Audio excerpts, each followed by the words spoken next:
बिस्मिल्लाहिर्रहमानिर्रहीम। अस्सलाम वालेकुम दोस्तों बुजुर्गो नाज़रीन, तुहाडे सामने अगली वीडियो दे नाल हाज़र हाँ।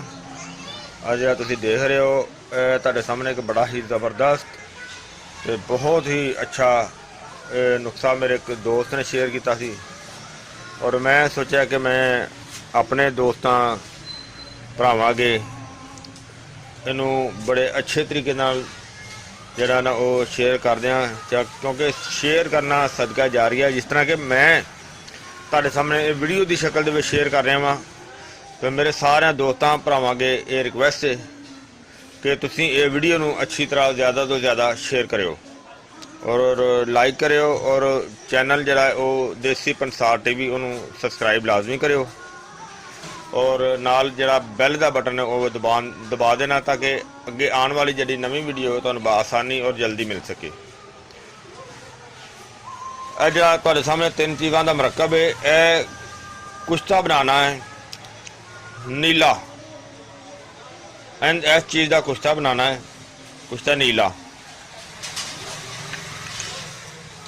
और एक कुश्ता नीला जिहड़ा ना इनू इस तरीके नाल बनाना है कि यह 3 चीज़ों का मरकब है। तुहानूं नज़दीक करके दिखा देना। काफूर,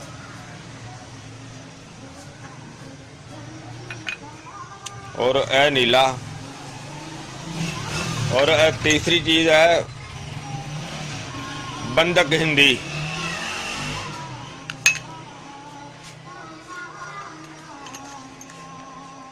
देखो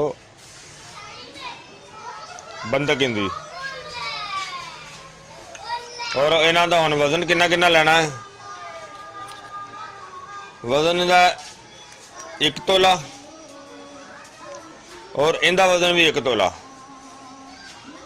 और इहदा वजन पाइया लेना है। हुण इहदा वजन पाइया किस तरह लेना है कि इनू लैके इनू इस तरह तोड़ना है, इन्हें तोड़ के तो इहदे विचों जी गुटली होंदी है अलहदा कर देनी है, क्योंकि इनकी गुटली की तसीर हो रही और यह जिहड़ा छिलका है इनकी तसीर हो रही। सानू ये छिलका चाहिए, असी छिलका इस्तेमाल करना है।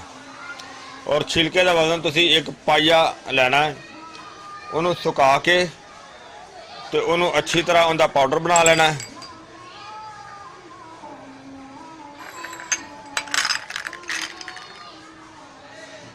उनका पाउडर बना लेना है, यानी कि जिस तरह के तुम देख रहे हो छिलका अलहदा करके उन्होंने अच्छी तरह सुका के उनका पाउडर बना लेना है। तो इसकी तैयारी जी है ना वो इस तरीके ना करनी है कि सब तो पहले एक मटका लेना है, यानी कि मट्टी का कुजा, मट्टी का कुजा जिस तरह कि मैं तुहानूं दिखाना।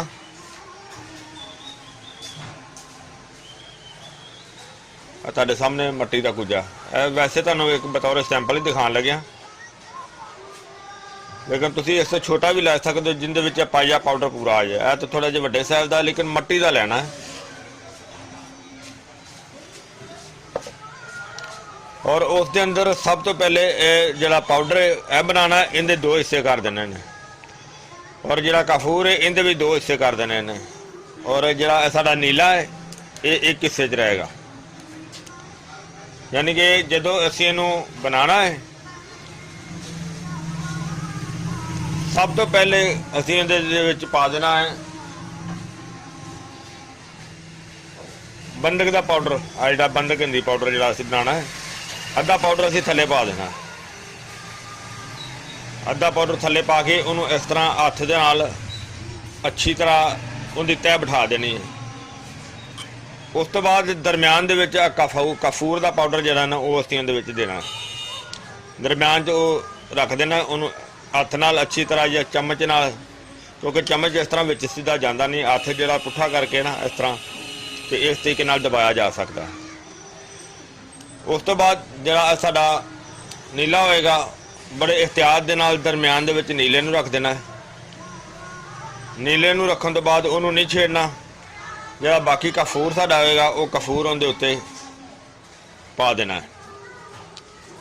ਉਹਨੂੰ ਕੋਸ਼ਿਸ਼ ਕਰਨੀ ਹੈ ਕਿ ਨੀਲਾ ਸਾਡਾ ਨੰਗਾ ਨਾ ਹੋਏ, ਉਹਦੇ ਉੱਤੇ ਨਾ ਅੱਛੀ ਤਰ੍ਹਾਂ ਲਪੇਟਿਆ ਜਾਵੇ।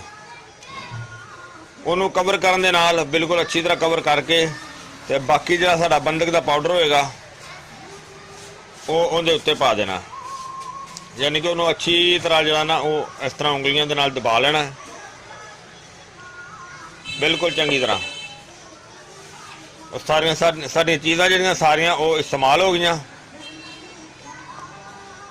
ਉਸ ਤੋਂ ਬਾਅਦ ਮਟਕਾ ਜਿਹੜਾ ਇਹਦੇ ਉੱਤੇ, ਇਹਦਾ ਢੱਕਣਾ ਜਿਹੜਾ ਅਸੀਂ ਬਰਤਨ ਮਿਲ ਜਾਂਦਾ ਚਪਣੀ ਨਮਾ, ਉਹ ਇਹਦੇ ਉੱਤੇ ਰੱਖ ਦੇਣਾ। ਉਹਦੇ ਉੱਤੇ ਰੱਖ ਕੇ ਉਹਨੂੰ ਅੱਛੀ ਤਰ੍ਹਾਂ ਕੱਪੜੇ ਨੂੰ ਮੱਟੀ ਲਾ ਕੇ ਨਾ, ਅਗਰ ਚੱਕਣੀ ਮੱਟੀ ਕੋਈ ਵੀ ਹੋਵੇ ਉਹ ਇਸਤੇਮਾਲ ਹੋ ਸਕਦੀ ਹੈ। ਉਹਦੇ ਵਿੱਚ ਮੁਲਤਾਨੀ ਮਿੱਟੀ ਵੀ ਇਸਤੇਮਾਲ ਹੋ ਸਕਦੀ ਹੈ, ਗਾਚਨੀ ਵੀ ਇਸਤੇਮਾਲ ਹੋ ਸਕਦੀ ਹੈ, ਜਾਂ ਵੈਸੇ ਬਾਹਰ ਇੱਕ ਨਰਮ ਜੀ ਜ਼ਬਰਦਸਤ ਜੀ ਮਿੱਟੀ ਬਾਹਰੋਂ ਲੈ ਕੇ ਨਾ, ਵਾਹਨ ਦੀ ਮਿੱਟੀ, ਉਹਨੂੰ ਅੱਛੀ ਤਰ੍ਹਾਂ ਨਰਮ ਕਰਕੇ ਉਹ ਦੇਸੀ ਕੱਪੜੇ ਦੇ ਨਾਲ ਲਗਾ ਕੇ ਉਹ ਇਹਦੇ ਕਿਨਾਰਿਆਂ ਦੇ ਨਾਲ ਅੱਛੀ ਤਰ੍ਹਾਂ ਬੰਦ ਕਰ ਦੇਣਾ। ਉਹਨੂੰ ਅੱਛੀ ਤਰ੍ਹਾਂ ਬੰਦ ਕਰਕੇ ਉਹਨੂੰ ਕਮ ਅਜ਼ ਕਮ 2 ਤੋਂ 3 ਦਿਨ ਉਹਨੂੰ ਪਿਆ ਰਹਿਣ ਦੇਣਾ ਤਾਂ ਕਿ ਅੱਛੀ ਤਰ੍ਹਾਂ ਸੁੱਕ ਜਾਵੇ। ਜਿਹੜਾ ਮੱਗਾ ਸਾਡਾ ਹੋਏਗਾ ਉਹਨੂੰ ਧੁੱਪੇ ਪਿਆ ਰਹਿਣ ਦੇਣਾ ਤਾਂ ਕਿ ਉਹ ਅੱਛੀ ਤਰ੍ਹਾਂ ਸੁੱਕ ਜਾਵੇ। ਸੁੱਕਣ ਤੋਂ ਬਾਅਦ ਇਹਨੂੰ 4 ਕਿਲੋ ਏਰਨੇ ਦੀ ਅੱਗ ਦੇਣੀ ਹੈ। 4 ਕਿਲੋ ਏਰਨੇ ਦੀ ਅੱਗ ਦੇਣੀ ਹੈ। ਅੱਗ ਦੇਣ ਤੋਂ ਬਾਅਦ ਜਦੋਂ ਬਿਲਕੁਲ ਠੰਡਾ ਹੋ ਜਾਏਗਾ, ਅੱਗ ਚੱਲਣ ਤੋਂ ਬਾਅਦ ਜਦੋਂ ਠੰਡਾ ਹੋ ਜਾਏਗਾ, ਉਹਨੂੰ ਬੜੇ ਇਹਤਿਆਤ ਦੇ ਨਾਲ ਆਰਾਮ ਨਾਲ ਇਹਨੂੰ ਖੋਲ੍ਹਣਾ ਹੈ। ਉਹ ਮਾਸ਼ਾਅੱਲਾ ਜ਼ਬਰਦਸਤ, ਤੇ ਇਹਦੇ ਵਿੱਚੋਂ ਸਫੈਦ ਰੰਗ ਦਾ ਕੁਛ ਨਿਕਲੇਗਾ। ਔਰ ਉਹ ਤੁਸੀਂ ਇੱਕ ਬੋਤਲ ਦੇ ਵਿੱਚ, ਸ਼ੀਸ਼ੇ ਦੀ ਬੋਤਲ ਦੇ ਵਿੱਚ ਮਹਿਫੂਜ਼ ਕਰ ਲੈਣਾ। ਮਹਿਫੂਜ਼ ਕਰਨ ਤੋਂ ਬਾਅਦ ਉਹਦੀ ਖੁਰਾਕ ਜਿਹੜੀ ਹੈ ਉਹ ਸਿਰਫ ਇੱਕ ਚਾਵਲ ਲੈਣੀ ਹੈ। ਇੱਕ ਚਾਵਲ ਉਹਦੀ ਖੁਰਾਕ ਹੈ, ਉਹ ਮੱਖਣ ਜਾਂ ਮਲਾਈ ਦੇ ਨਾਲ ਇਸਤੇਮਾਲ ਕਰਨਾ ਹੈ। ਉਹ ਬਹੁਤ ਜ਼ਿਆਦਾ ਅਲਾਮਤਾਂ ਦੇ ਬਿਹਤਰੀਨ ਜ਼ਬਰਦਸਤ ਕੰਮ ਕਰਦਾ ਹੈ, ਜਿਸ ਤਰ੍ਹਾਂ ਕਿ ਅਲਸਰ ਤੇ ਵੀ ਕੰਮ ਕਰਦਾ ਹੈ। ਔਰ ਇਸ ਤੋਂ ਇਲਾਵਾ ਜਿਲਦੀ ਬਿਮਾਰੀਆਂ ਵਾਸਤੇ ਬੜਾ ਮੁਫੀਦ ਹੈ, ਬਹੁਤ ਹੀ ਜ਼ਬਰਦਸਤ ਹੈ, ਬਹੁਤ ਹੀ ਆਲਾ ਹੈ। ਲੇਕਿਨ ਮੇਰੀ ਫਿਰ ਇੱਕ ਰਿਕੁਐਸਟ ਹੈ, ਜਿਸ ਤਰ੍ਹਾਂ ਕਿ ਸਾਡੀ ਵੀਡੀਓ ਚੱਲਣ ਤੋਂ ਪਹਿਲੇ ਅਸੀਂ ਲਿਖਿਆ ਵੀ ਹੋਇਆ ਹੈ ਕਿ ਕੋਈ ਵੀ ਕੰਮ ਕੀਤਾ ਜਾਵੇ, ਇੱਕ ਮੁਆਲਿਜ ਬੰਦਾ ਜਿਹੜਾ ਹੁੰਦਾ ਹੈ ਉਹ ਤੇ ਆਪਣੀ ਸੋਚ ਸਮਝ ਦੇ ਮੁਤਾਬਕ ਕੰਮ ਕਰਦਾ ਹੈ। ਕੁਝ ਸਾਡੇ ਦੋਸਤ ਇਸ ਤਰ੍ਹਾਂ ਦੇ ਭਰਾ ਹੁੰਦੇ ਨੇ ਕਿ ਜਿਹੜੇ ਸਮਝਦੇ ਨਹੀਂ, ਬਗੈਰ ਸਮਝਣ ਤੋਂ ਹੀ ਉਹ ਬਣਾ ਕੇ ਤੇ ਇਸਤੇਮਾਲ ਕਰਨਾ ਸ਼ੁਰੂ ਕਰ ਦਿੰਦੇ ਨੇ। ਮੇਰੇ ਭਾਈ, ਉਹਦੇ ਨਾਲ ਕੋਈ ਨੁਕਸਾਨ ਵੀ ਹੋ ਸਕਦਾ ਹੈ। ਅਗਰ ਬਣਾਉਣਾ ਵੀ ਕੋਈ ਚਾਹਵੇ तो कोई अपने करीबी मुआलिज, कोई अच्छे हकीम साहब कोलों मशवरा लैके फिर उन्होंने बना के तो इस्तेमाल किया जा सकता है। मैं उम्मीद करना कि मेरे दोस्तों भरावां नूं ये वीडियो अच्छी लगी हुई नहीं है। इनू तुसीं लाइक करियो, शेयर करियो, सबसक्राइब करना बिल्कुल नहीं भूलना। इंशाअल्लाह अगली वीडियो नाल फिर मिलांगे। इजाज़त, अल्लाह हाफिज़, अस्सलामु अलैकुम वरहमतुल्लाहि वबरकातुहू।